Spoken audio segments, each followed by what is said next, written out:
فرمایا محبوب علیہ السلام نے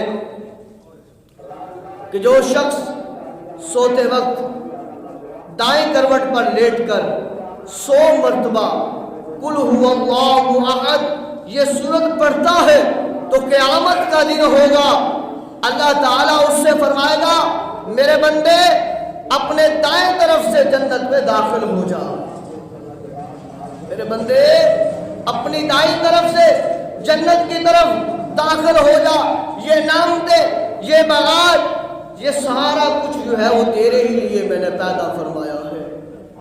اللہ اکبر، کس قدر پیار ہے اس صورت میں، کس قدر جو ہے وہ محبت ہے اس صورت میں، کس قدر ثواب ہے اس صورت میں۔ فرمایا جو ایک مرتبہ پڑھتا ہے 10 سپاہوں کے برابر اسے ثواب دیا جاتا ہے۔ فرمایا جو بندہ 3 مرتبہ سورۃ اخلاص پڑھ لیتا ہے کریم اللہ اسے ایک پورے قرآن پاک کا ثواب عطا فرماتا ہے۔ کہہ دیں سبحان اللہ۔